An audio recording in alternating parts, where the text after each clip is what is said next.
Hello friends, welcome to the world of automation.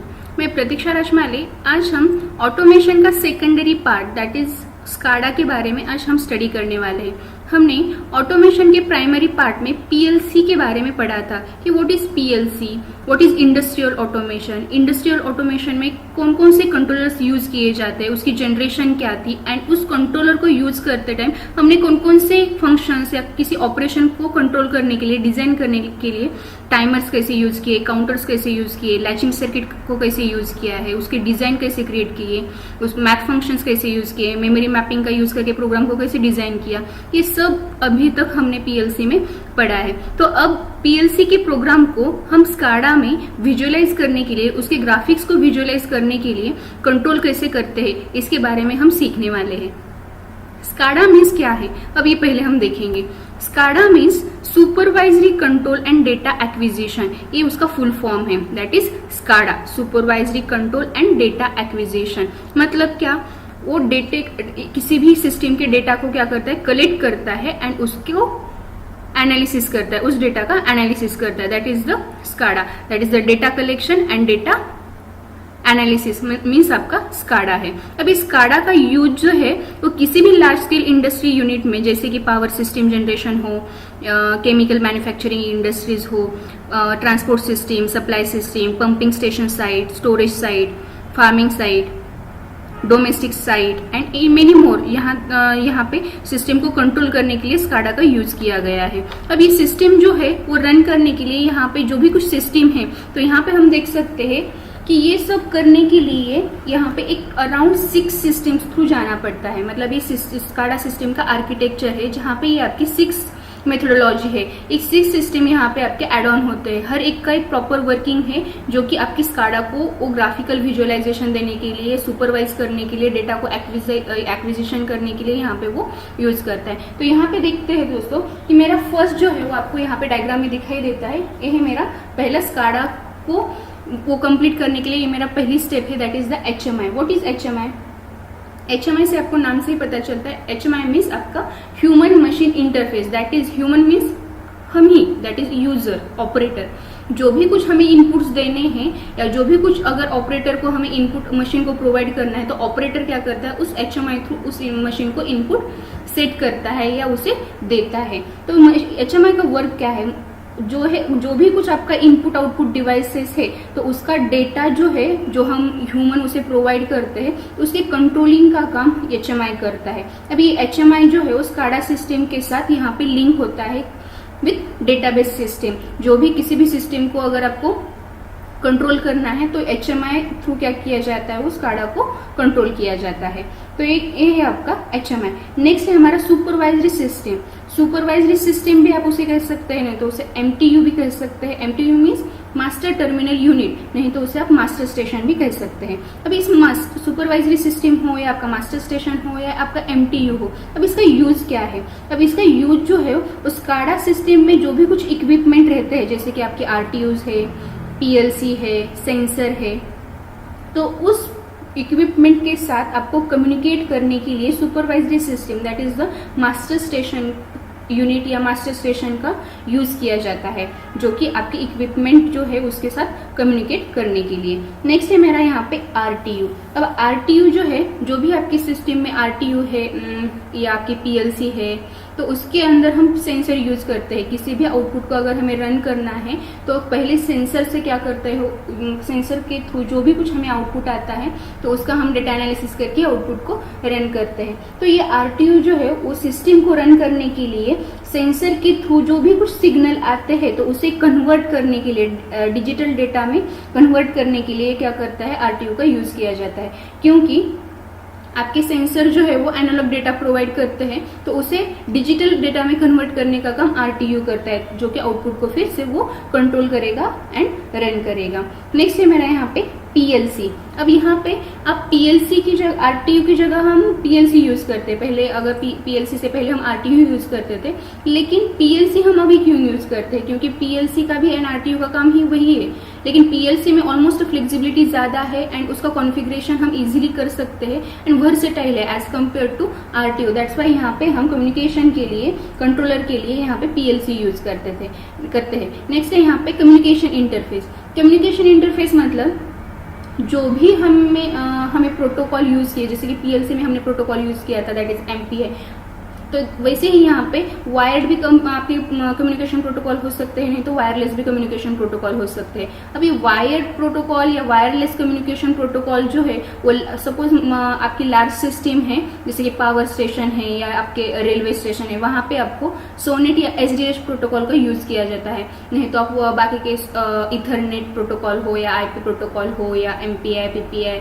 ये सब use कर सकते हो कम्युनिकेशन इंटरफेस के लिए। नेक्स्ट है आपका स्काडा प्रोग्रामिंग। अब स्काडा प्रोग्रामिंग क्या है? स्काडा प्रोग्रामिंग मतलब ये एक एचएमआई है, दैट इज जो कि कुछ आपके ग्राफिकल रिप्रेजेंटेशन है, चाहे वो मैप है या आपके डायग्राम है, जो कि आपके किसी भी इंपॉर्टेंट सिचुएशनल इंफॉर्मेशन से बनाए जाते हैं। तो उसको क्रिएट करने के लिए यहाँ पे स्काडा प्रोग्रामिंग का यूज किया जाता है, जो कि आपकी स्काडा सिस्टम के आर्किटेक्चर को वो फाइनली टचअप देता है, स्काडा प्रोग्रामिंग का ग्राफिकल रिप्रेजेंटेशन। तो ये सब करने के लिए आपके पास एचएमआई है, कम्युनिकेशन इंटरफेस है, पीएलसी है, आरटीयूज है एंड सुपरवाइजरी सिस्टम है। इसका यूज करके आप फाइनली स्काडा प्रोग्रामिंग को रन कर सकते हैं। अब नेक्स्ट है आपका यहाँ पे है ब्लॉक डायग्राम ऑफ स्काडा। जैसे कि यहाँ पे आपके जस्ट अंडरस्टैंडिंग के लिए मैंने यहाँ पे ब्लॉक डायग्राम लिया है कि एग्जैक्टली ब्लॉक डायग्राम की यहाँ पे अगर मैं एक्सप्लेन करती हूँ तो आपको समझ में आता है कि कैसे वो स्काडा कैसे वर्क करता है, क्योंकि विदाउट पीएलसी आपका स्काडा रन नहीं होता, क्योंकि जो भी हम इनपुट देते हैं उसका विजुअलाइजेशन आपका स्काडा पे दिखाई देता है। तो मेरी यहाँ पे फर्स्ट स्टेप यही है, एचएमआई है। एचएमआई मतलब क्या? ह्यूमन मशीन इंटरफेस, जहाँ पे ह्यूमन हो या यूजर हो या ऑपरेटर हो, जो भी कुछ इनपुट उस मशीन को सेट करते हैं वो इनपुट क्या किए जाते हैं, वो एमटीयू को दिए जाते हैं। एमटीयू क्या करता है? जस्ट कम्युनिकेशन का वर्क करता है। जो भी कुछ आपके स्काडा सिस्टम के अंदर जो भी कुछ इक्विपमेंट है, चाहे वो आरटीयू, पीएलसी हो या सेंसर हो, तो उसे कम्युनिकेट करने का काम आपका एमटीयू करता है। तो ये एमटीयू को प्रोवाइड किए जाते हैं। एमटीयू का जो भी कुछ आपका आउटपुट है कंट्रोलर से है या आपके पीएलसी, आरटीयू, सेंसर से जो कुछ आपका इनपुट आता है वो फिर आपके कम्युनिकेशन इंटरफेस को किया जाता है। आपका कम्युनिकेशन इंटरफेस में भी आपका वायर्ड हो सकता है या वायरलेस हो सकता है। एंड ये जो है, क्योंकि कम्युनिकेशन प्रोटोकॉल में दो सिस्टम है, पहले आपका कंट्रोलिंग का पार्ट रहता है, सेकंड में आपका मॉनिटरिंग का पार्ट रहता है। तो जो भी कुछ आपके एचएमआई से थ्रू आपका डेटा आएगा वो आपके कंट्रोलिंग सेक्शन में जाके फिर से वो नेटवर्क को प्रोवाइड करेगा। फिर से वो नेटवर्किंग क्या करेगा, अलग अलग आरटीयूज को प्रोवाइड करेगा। जैसे कि अभी मैंने आपको नेक्स्ट जनरेशन में है, क्योंकि अलग अलग सिस्टम को रन करने के लिए यहाँ पे लैन वैन का यूज किया जाता है या डायरेक्टली आरटीयूज को भी प्रोवाइड किया जाता है।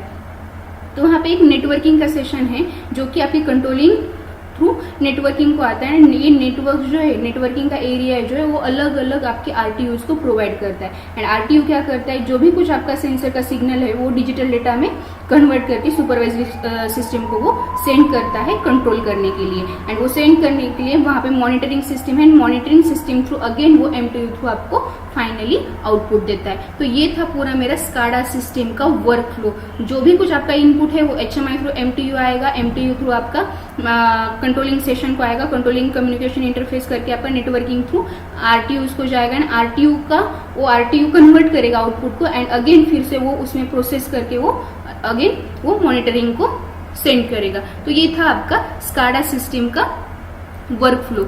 अब नेक्स्ट है यहाँ पे आर्किटेक्चर ऑफ स्काडा। अब आर्किटेक्चर ऑफ स्काडा क्या करता है, एग्जैक्टली वर्किंग क्या है आर्किटेक्चर ऑफ स्काडा की। अब देखिए, जैसे कि मैंने अभी बताया आपको, किसी भी प्रोग्राम को अगर आपको सुपरवाइज करना है या उसका डेटा कलेक्ट करना है, उसका एनालिसिस करना है, तो उसके लिए स्काडा का यूज किया जाता है। अब ये डेटा कहाँ से कलेक्ट करने वाला है, तो ये डेटा कलेक्ट करने के लिए हमें जो भी हम कुछ प्रोग्राम करते हैं पीएलसी के अंदर, जो भी कुछ हम प्रोग्राम डिजाइन करते हैं, अभी तक हमने पीएलसी में सिर्फ रन किया है सिमुलेशन विंडो से, लेकिन अभी मुझे उसी प्रोग्राम को क्या करना है, विजुअलाइज करना है। तो उस प्रोग्राम को विजुअलाइज करने के लिए ही स्काडा का यूज किया जाता है। तो यहाँ पे पहले आपको पीएलसी का कॉन्फ़िगरेशन करना पड़ेगा। तो पीएलसी का कॉन्फ़िगरेशन करने के लिए यहाँ पे आपको डायग्राम में दिखाया गया है। यहाँ पे देखिए semantic manager S7 that is ये आपका पीएलसी है। अब ये पीएलसी के साथ अलग अलग यहाँ पे instrumental devices that is the field instrumental devices यहाँ पे कनेक्ट किए गए, जो कि आपको यहाँ पे पीएलसी को इनपुट प्रोवाइड करेंगे। अब ये इनपुट प्रोवाइड करने के बाद मतलब ये आपका स्काडा होस्ट हुआ। स्काडा होस्ट से ये आपके इनपुट्स डायरेक्टली अलग अलग स्काडा नोड को जाते हैं। अब स्काडा नोड जो है यहाँ पे एक सिंगल ही बताया गया है। स्काडा नोड जो है वो आप अलग अलग लेवल पे दे सकते हैं। आप डायरेक्टली वैन को भी कनेक्ट कर सकते हैं, नहीं तो डायरेक्टली लैन को भी कनेक्ट कर सकते हैं, नहीं तो डायरेक्टली आप आरटीयूज को भी प्रोवाइड कर सकते हैं। अब वैन क्या है? वैन दैट इज आपका वाइड एरिया नेटवर्क है, जहाँ पे नंबर ऑफ इनपुट को आप कनेक्ट कर सकते हो, नंबर ऑफ यूनिट्स आप यहाँ पे इस्टेब्लिश कर सकते हैं। अब यहाँ पे वैन जो है वो वैन थ्रू आप डायरेक्टली फिर से स्काडा नोड को देके मतलब SCADA node to van and when से फिर स्काडा नोड थ्रू आप अलग अलग आरटीयूज को दे सकते हैं। आरटीयू का काम है आपकी जो भी कुछ सिग्नल है उसे कन्वर्ट करके सुपरवाइजरी कंट्रोल सिस्टम को प्रोवाइड करना। तो यहाँ पे आरटीयूज को अलग अलग इंस्ट्रूमेंटल फील्ड डिवाइसेस कनेक्ट किए जाते हैं। नेक्स्ट है आपका यहाँ पे आप जैसे कि अभी मैंने वैन को बताया उसी टाइप में यहाँ पे लैन को भी आप डायरेक्टली लैन को भी दे सकते हैं। अब लैन को कनेक्ट करने के लिए भी आप डायरेक्टली यहाँ पे नंबर ऑफ आरटीयूज कनेक्टेड रहते हैं। आरटीयूज को फील्ड इंस्ट्रूमेंट डिवाइसेस रहते हैं जो कि आपकी सुपरवाइजरी कंट्रोलर को दिए जाते हैं। तो ऐसे नहीं कि आप एट अ टाइम वैन को भी देना है, आपको लैन को भी देना है या आरटीयूज को भी देना है। आपकी रिक्वायरमेंट के हिसाब से आप दे सकते हैं कि कैसे। अगर आपके नंबर ऑफ यूनिट जो है अगर लेस नंबर ऑफ यूनिट्स है आपके, तो आप डायरेक्टली लैन थ्रू भी कनेक्शन दे सकते हैं। उसको इंडस्ट्रियल इथरनेट का प्रोटोकॉल यूज है, यहाँ पे सॉफ्टनेट का आपकी रिक्वायरमेंट है। जैसे अगर लार्ज स्केल पे इंडस्ट्रीज है वहाँ तो आपको सॉफ्टनेट या एसडीएच का आपको प्रोटोकॉल यूज करना है। तो यहाँ पे मैंने इथरनेट थ्रू प्रोटोकॉल यूज किया है। एंड नेक्स्ट है यहाँ पे आपका डेटा एक्विजिशन। अब स्काडा जो है आपकी सिस्टम थ्रू ये पूरा डेटा एनालिसिस किया, उसने डेटा कलेक्ट किया पीएलसी से थ्रू। एंड यहाँ पे अब उसे क्या करना है, यहाँ पे मुझे डेटा एक्विजिशन करना है। डेटा एक्विजिशन मतलब आपका डेटा का एनालिसिस करेगा एंड एनालिसिस करके वो विजुअलाइज करेगा। जो भी कुछ आपका डेटा अभी तक इसने पढ़ा है या उसने कलेक्ट किया है तो उस पर वो कंट्रोलिंग करके वो सिस्टम को रन कर सकता है। एक जगह पे बैठ के आप अराउंड किसी भी सिस्टम को यहाँ से रन कर सकते हैं, सुपरवाइज कर सकते हैं। तो ये आपका स्काडा का आर्किटेक्चर। अब स्काडा का आर्किटेक्चर तो अभी मैंने बताया कि SCADA host to SCADA node to directly आप वैन को भी कनेक्ट कर सकते हैं, लैन को भी कनेक्ट कर सकते हैं, डायरेक्टली आरटीओ सिस्टम को भी कनेक्ट कर सकते हैं। अब ये जो है यहाँ पे मैंने एक ही सिस्टम को आपको बताया, लेकिन पहले ऐसा नहीं था। जैसे कि मैंने पीएलसी की भी जनरेशन आपको बताई है। जैसे कि पहले पीएलसी में क्या था, मैनुअल कंट्रोल, फिर से आया न्यूमेटिक एंड हाइड्रोलिक कंट्रोल, फिर उसके बाद वायरिंग की system I, next electronic system I and after that फिर आई आपकी पीएलसी का कंट्रोलर। अब पीएलसी के कंट्रोलर को सब सिस्टम को हमने क्या किया, सिर्फ सभी जनरेशन को हमने ओवरकम करके पीएलसी जनरेट की। तो उसी तरह यहाँ पे स्काडा के आर्किटेक्चर में भी यहाँ पे अलग अलग जनरेशन है। तो यहाँ पे जनरेशन देखने से पहले मैं अभी जो मैंने अभी तक आपको बताया है कि कैसे स्काडा का आर्किटेक्चर रहता है, तो यहाँ पे आपके एग्जाम्पल के लिए मैंने यहाँ पे पावर सिस्टम जनरेशन का, इलेक्ट्रिक इंडस्ट्री का यहाँ पे एग्जाम्पल दिया है। तो यहाँ पे आप देख सकते हो कि इलेक्ट्रिक पावर सिस्टम में जो आपका जनरेशन है, ट्रांसमिशन है एंड डिस्ट्रीब्यूशन है, तो वहां पे स्काडा का यूज करके कैसे यूज किया जाता है। देखिए यहाँ पे मेरा कंट्रोल सेंटर है। कंट्रोल सेंटर मतलब जो भी कुछ आपके पावर सिस्टम का, इलेक्ट्रिक पावर सिस्टम का मतलब जनरेशन, ट्रांसमिशन एंड डिस्ट्रीब्यूशन का जो भी कुछ डेटा एनालिसिस है वो स्काडा थ्रू पहले प्रोवाइड किया जाता है, सुपरवाइज किया जाता है एंड फिर उसे कंट्रोल किया जाता है सिर्फ एक कंट्रोल सेंटर से। अब ये जो है वो कैसे किया जाता है, तो हर एक जनरेशन, हर एक लेवल पे जो कुछ डेटा है पहले वो स्काडा को प्रोवाइड किया जाता है। जैसे और यहाँ पे आप दिखाई देता है कि रेड मार्क जो है आपका डेटा फ्लो है।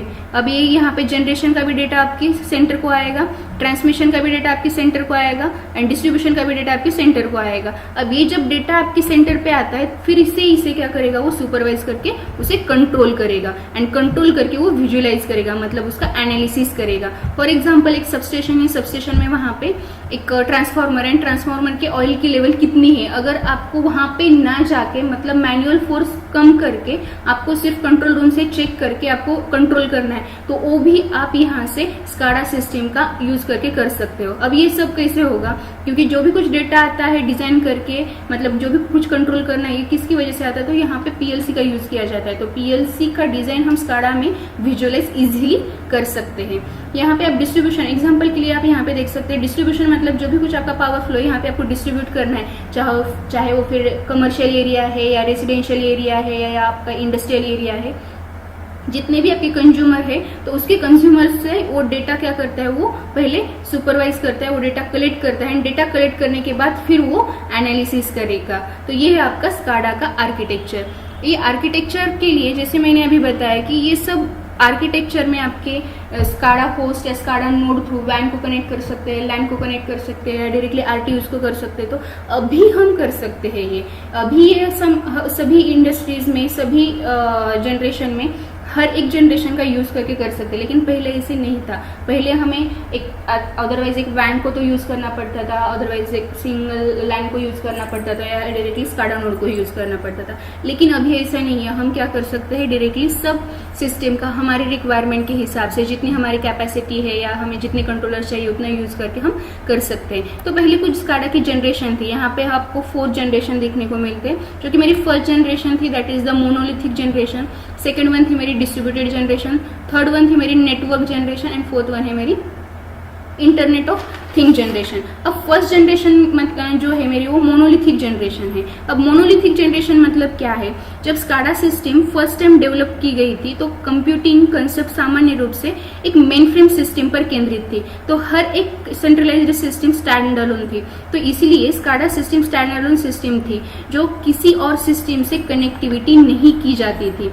अब रिमोट टर्मिनल यूनिट के साथ कम्युनिकेट करने के लिए वैन को एक इम्प्लीमेंट किया गया जो कि वहां के आरटीयूज के साथ कम्युनिकेट हो जाए, ताकि आज जो वैन प्रोटोकॉल यूज में है तो उस टाइम ये वैन कनेक्टिविटी हमारे लिए वहां पे अननोन थी। दैट्स वाई इसलिए फर्स्ट जनरेशन के मोनोलिथिक सिस्टम में रिटर्डेंसी बेस लेवल पे कनेक्ट किए जाए दो सामान्य रूप से सुसज्जित main frame system and primary backup use करने के लिए ये फर्स्ट जनरेशन मोनोलिथिक सिस्टम का यूज किया जाता है। तो यहाँ पे आप देख सकते हो कि डायरेक्टली आप इस स्काडा मास्टर जो है, स्काडा मास्टर थ्रू डायरेक्टली आपको रिमोट टर्मिनल यूनिट को दिया है। यहाँ पे वैन नहीं है, लैन नहीं है, डायरेक्टली सिंपल यहाँ पे वाइड एरिया नेटवर्क थ्रू यहाँ पे रिमोट टर्मिनल यूनिट को कनेक्ट किया गया है। फिर से है मेरी यहाँ पे सेकंड जनरेशन। अब सेकंड जनरेशन जो है वो मेरी डिस्ट्रीब्यूटेड जनरेशन। अब डिस्ट्रीब्यूटेड जनरेशन मतलब क्या है, स्काडा सिस्टम के इस सेकंड जनरेशन में सिस्टम को और डेवलप एंड और इम्प्रूवमेंट करने के लिए यहाँ पे सिस्टम में miniaturization and local area networking का यूज किया गया। Multiple station with specific function LAN के साथ कनेक्ट किए गए जो रियल टाइम इंफॉर्मेशन एक दूसरे से शेयर कर सकते थे। ये जनरेशन टिपिकली एक मिनी कंप्यूटर क्लास से थी एंड उसकी कॉस्टिंग जो थी वो लेस एक्सपेंसिव थी then first generation as compared to first generation, that is the monolithic generation से उसकी लेस एक्सपेंसिव थी। फॉर एग्जाम्पल अगर आपको मैं बताऊं कि monolithic generation and distributed generation में क्या डिफरेंस है। अब इस जनरेशन में अगर एक HMI की वर्किंग अगर फेल हुई तो दूसरे HMI से हम क्या कर सकते थे, उस सिस्टम को कंटिन्यूली रन कर सकते थे, उसमें वर्किंग में थे। दैट्स वाई वो सिस्टम वो रेस्ट में नहीं जाती थी। लेकिन वो फर्स्ट जनरेशन में ऐसे नहीं होता था। अगर एक सिस्टम खराब हुई तो वो, क्योंकि स्टैंड अलोन सिस्टम थी, अगर एक सिस्टम फेल हुई तो वो पूरी सिस्टम रेस्ट हो जाती थी। तो ये उसका ड्रॉबैक था जो कि हमने यहाँ पे डिस्ट्रीब्यूटेड सिस्टम को यूज करके उसे इलिमिनेट किया, उसे ओवरकम किया है। फिर से है मेरी यहाँ पे थर्ड जनरेशन। अब थर्ड जनरेशन में स्काडा के इस थर्ड जनरेशन में open system architecture and protocol का यूज किया गया जो सिर्फ लैन से ही नहीं तो वैन से भी कनेक्ट किया जाता है। अब ये network generation monolithic and distributed system से बहुत सारी लिमिटेशन को इलिमिनेट करता है। इसमें हम मॉनिटर्स, प्रिंटर्स, डिस्क ड्राइव हो या टेप ड्राइव हो उसे कनेक्ट कर सकते हैं इजीली।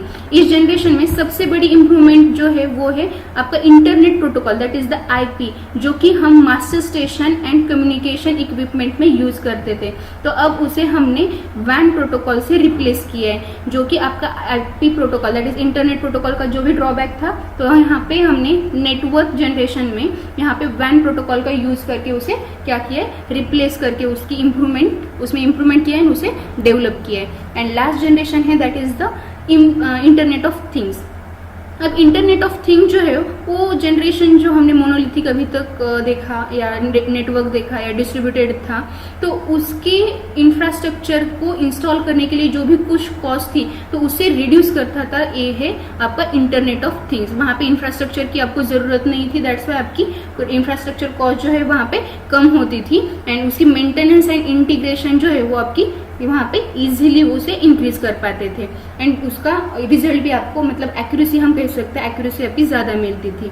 अब ये जो है किसी भी सिस्टम में आपको रियल टाइम डेटा जो है उसका एनालिसिस करना है तो आप वहां पे internet of things is the best option, जहां पे जो भी कुछ आपका क्लाउड का डेटा है तो वहां पे आप इजीली उसे एल्गोरिदम के रूप से वहां से आप इजीली ले पाते थे, उसे कॉन्फ़िगर कर पाते थे एंड कॉन्फ़िगर करके आप उसे एनालिसिस इजीली कर सकते थे by using programmable logic controller. तो दोस्तों अभी जो हम जनरेशन यूज कर रहे हैं, जो कि हमने मोनोलिथिक हो या डिस्ट्रीब्यूटेड हो या नेटवर्क जनरेशन हो, तो उसको ओवरकम करके अभी हम इंटरनेट ऑफ थिंग्स पे वर्क करते हैं। तो इसकी वजह से हमें किसी भी सिस्टम में एक फिजिबिलिटी आती है एंड उसे ज्यादा बेनिफिट मिलते हैं।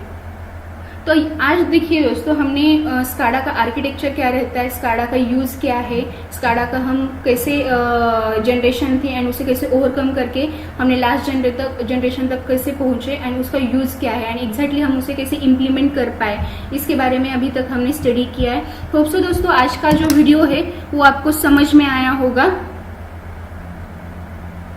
तो नेक्स्ट वीडियो में हम देखते हैं कि कैसे इस स्काडा प्रोग्राम को हम कैसे इम्प्लीमेंट करें सॉफ्टवेयर पे कैसे उसे इम्प्लीमेंट करना है। जो कि हमने पीएलसी में अभी तक जो प्रोग्राम किया है, जो भी कुछ प्रोग्राम डिजाइन किया, तो उसको सिर्फ सिमुलेशन विंडो पे हमने यहाँ पे देखा था कि कैसे प्रोग्राम रन किया जाता है।